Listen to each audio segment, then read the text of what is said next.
नमस्कार। Video lecture की इस सीरीज में आज हम बात करते हैं इलेक्ट्रिकल अर्थिंग के बारे में। जैसे कि आपको पता है कि पीसी मेंटेनेंस लैब हम लोग इस्टेब्लिश करते हैं, तो उसमें बेसिक रिक्वायरमेंट्स में सबसे पहले हम लोगों ने बात की थी एसी के बारे में कि एसी हमारे कंप्यूटर लैब इस्टेब्लिश करते हुए हमारी लैब में होना चाहिए। सेकंड, हमने उसमें डिस्कस किया था कि हमारी लैब के लिए हम फॉल सीलिंग और फ्लोरिंग का उपयोग करते हैं। और थर्ड, इसमें हम बात करते हैं सबसे जो इसका महत्वपूर्ण भाग है इलेक्ट्रिकल अर्थिंग के बारे में। तो सबसे पहले हम बात करते हैं earthing. The process of connecting metallic bodies of all the electrical apparatus and equipment to earth by a wire having negligible resistance is called earthing. Earthing हमारा एक इस तरह का मेटेलिक कनेक्शंस है विभिन्न प्रकार के जो इक्विपमेंट्स हैं, एपरेटस हैं, उनको किसी भी वायर की सहायता से कनेक्ट करने के लिए जो कि अपने आप में बहुत ही कम या नहीं के बराबर रेजिस्टेंस रखते हैं, तो उसे हम कहते हैं अर्थिंग। अर्थिंग में हमें ये देखना है कि हमारी एक अच्छी प्रकार की अर्थिंग में क्या क्या विशेषता होनी चाहिए। तो इसमें सबसे पहले must have low electrical resistance, अर्थात जो हमारी इलेक्ट्रिकल अर्थिंग है तो उसमें हमारे सबसे कम यानी कि बहुत ही कम या नहीं के बराबर रेजिस्टेंस होना चाहिए। सेकंड है मस्ट बी करेक्शन रेजिस्टेंस, जो हमारी रेजिस्टेंस है उसमें कोरेक्शन होना आवश्यक है। और थर्ड है must be able to dissipate high fault current repeatedly. Third है हमारा कि यदि किसी भी वजह से हमारे पास हाई करंट फ्लो हो रहा है तो उसको हम डिसिपेट अर्थात कह सकते हो कि उसको हमें कंट्रोल करने का भी वहाँ पर राइट्स होना चाहिए। तो ये तीन बेसिक फीचर्स हैं जो कि हमारी एक अच्छी अर्थिंग में होनी चाहिए। इसके बाद हम बात करते हैं पर्पज ऑफ अर्थिंग कि भाई हम जो अर्थिंग कर रहे हैं इसका मुख्य उद्देश्य क्या है। To save human life from danger of electrical shock और death by blowing a fuse. जो हमारे कोई भी इंसान है उनको किसी भी वजह से इलेक्ट्रिकल का करंट लग रहा है, कोई भी शॉक लग रहा है, तो उससे हम किस तरह से बच सकें, इसके लिए हम इलेक्ट्रिकल अर्थिंग का उपयोग करते हैं। जैसे कि example, to provide an alternative path for the fault current to flow so that it will not endanger the user. यदि किसी भी वजह से हमारे वहाँ पर शॉक या फिर करंट लगने की संभावना है तो उसको हमें कोई अल्टरनेट दूसरे पाथ की सहायता से उस करंट को फ्लो करने की आवश्यकता होनी चाहिए। सेकेंड है to protect buildings machinery and applications appliances under fault conditions.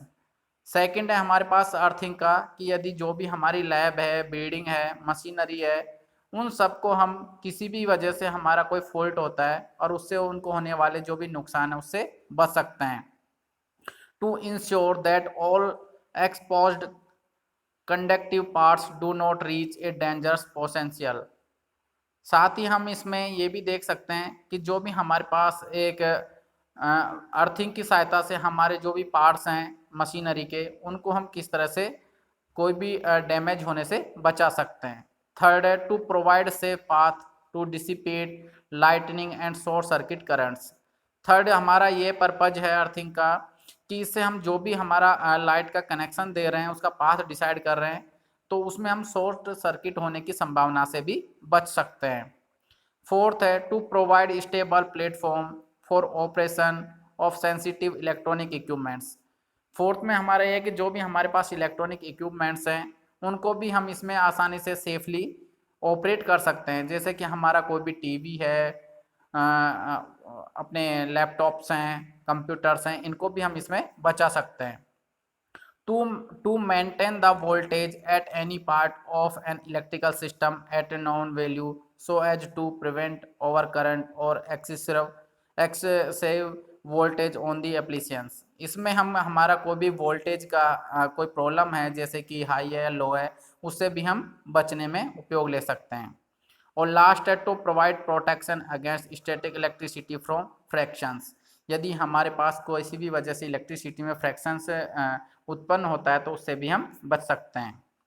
अब इसके बाद हम जैसे बात कर रहे हैं कि हमारे भाई जो भी ये हम जो उपयोग कर रहे हैं इनका अर्थिंग का, तो इसमें हमने जैसे पढ़ा भी इलेक्ट्रिकल शॉक के बारे में। तो इलेक्ट्रिकल शॉक क्या चीज़ है?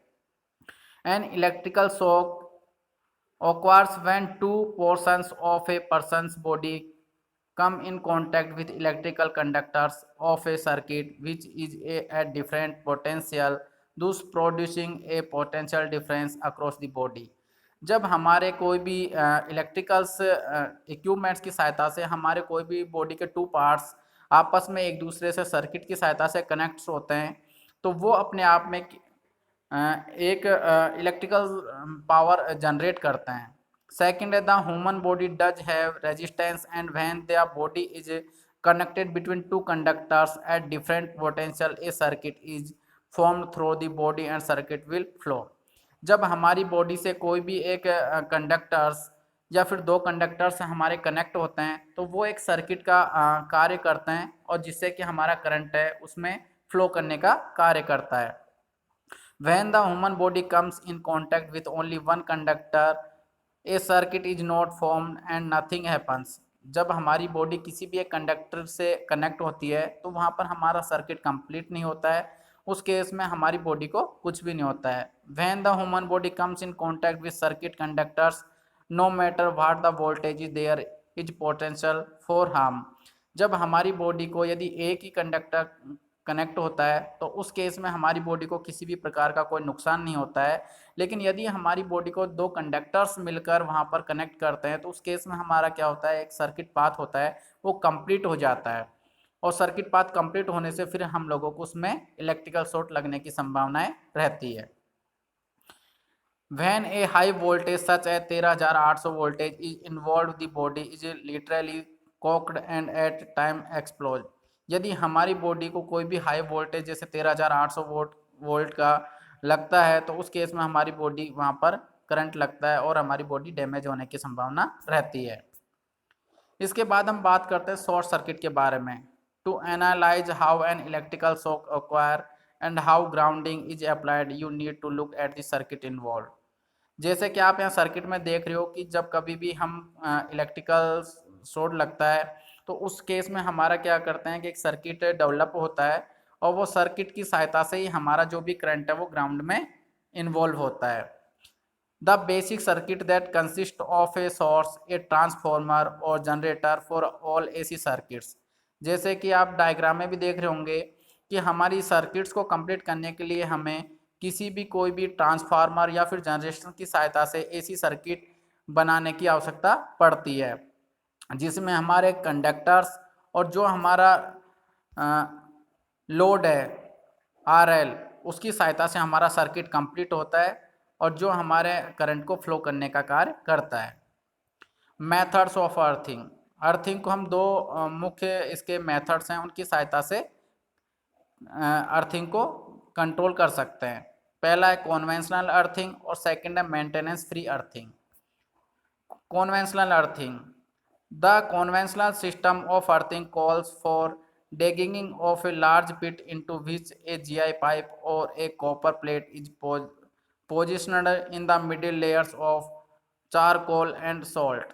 जो हमारा कॉन्वेंशनल अर्थिंग है इसमें यही है कि इसको हमें समय के हिसाब से मेंटेन करने की आवश्यकता पड़ती है, साथ इसमें हमें रेगुलरली इसको मेंटेन करने के साथ साथ इसमें वाटर सप्लाई करने की भी आवश्यकता पड़ती है। जो हमारे पास कॉन्वेंशनल सिस्टम अर्थिंग है इसको हम डिगिंग नाम से भी शो करते हैं। इसमें हम कोई भी हमारा जीआई लोहे का पाइप लिया और उसमें हम आगे कॉपर प्लेट इसमें लगाते हैं जिसको कि हम चारकोल और नमक के घोल में लेप करते हुए जमीन में ग्राउंड में उसको दबाते हैं। It required maintenance and pouring of water at regular intervals. इसको हमें समय समय पर मेंटेनेंस करने की आवश्यकता पड़ती है, साथ ही इसमें हम रेगुलरली पानी भी डालते रहते हैं जिसकी वजह से हमारा इसमें सर्किट्स में नमी बनी रहती है और हमारा अर्थिंग ग्राउंड में जाता रहता है। सेकंड है हमारी maintenance free earthing. It is a new type of earthing system which is readymade. ये मेंटेनेंस फ्री अर्थिंग है, ये हमारा आजकल का नया टाइप का एक अर्थिंग प्रोसेस है जो कि हमारे पास एक रेडीमेड तरीके से तैयार रहता है। Standardised and scientifically developed its benefits are. जो कि हमारे पास अपने आप में बहुत ही साइंटिफिकली डेवलप किया हुआ है जिसके कि मुख्य जो हमारे पास बेनिफिट्स हैं वो इस प्रकार है।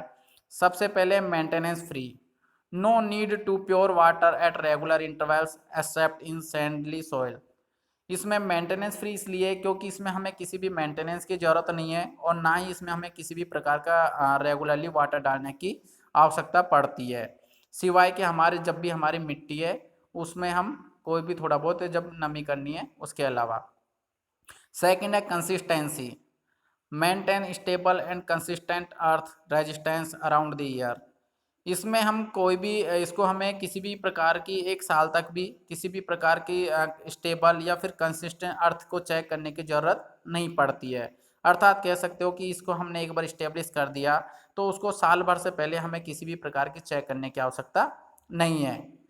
थर्ड है more surface area, the conductivity compound creates a conductive zone. इसमें जो हमारा मेंटेनेंस फ्री अर्थिंग है इसमें थोड़ा सा हमारा इसका नेगेटिव भी कह सकते हैं या फिर इसका पॉजिटिव भी, कि इसके लिए हमें जो सरफेस एरिया है वो ज़्यादा चाहिए। जो इसमें हमारा जो कंडक्टिविटी जोन है तो उसके लिए हम कोई भी एक कंपाउंड क्रिएट करते हैं which provides the increase surface area for peak current dissipation. जो कि हमारा कोई भी करंट फ्लो होता है तो उसको वहाँ पर इंक्रीज करने का कार्य करता है। And also get stable reference point, साथ ही इसमें हम एक फिक्स रिफरेंस पॉइंट भी क्रिएट करते हैं जो कि हमारे वहाँ पर जो इसके में अर्थिंग किया है उसको शो करता है। साथ ही साथ इसमें लो अर्थ रेजिस्टेंस, जो हमारा मेंटेनेंस फ्री अर्थिंग है इसमें हमें लो अर्थ रेजिस्टेंस की आवश्यकता पड़ती है। हाईली कंडक्टिविटी, क्योंकि यह हमारा अपने आप में बहुत ही हाई लेवल का कंडक्टिविटी रहता है। साथ he carries high peak current repeatedly, और साथ ही ये हमारा जो भी हाई वोल्टेज है करंट है उसको भी लाने ले जाने का काम भी करता है। साथ ही नो कोरेशंस, इसमें हमारा किसी प्रकार का कोई कोरेशंस उत्पन्न नहीं होता है। लॉन्ग लाइफ, इसकी जो मेंटेनेंस फ्री हमारी अर्थिंग है इसकी लाइफ अपने आप में बहुत लंबी होती है। इजी इंस्टॉलेशन, और लास्ट में हमारा इसमें है कि इसको हम आसानी से इंस्टॉल कर सकते हैं। तो अभी हमने यही देखा इस लेक्चर में कि यदि हमें कोई भी न्यू कंप्यूटर लैब इस्टेब्लिश करनी है और उसमें हमें कोई भी लाइट फिटिंग करनी है तो उसके लिए हमें अर्थिंग को भी इस्टेब्लिश करना होगा, और जो हमारी अर्थिंग है उसको इस्टेब्लिश करने में हमें बेसिकली इन सभी पॉइंट्स का ध्यान रखना है। धन्यवाद।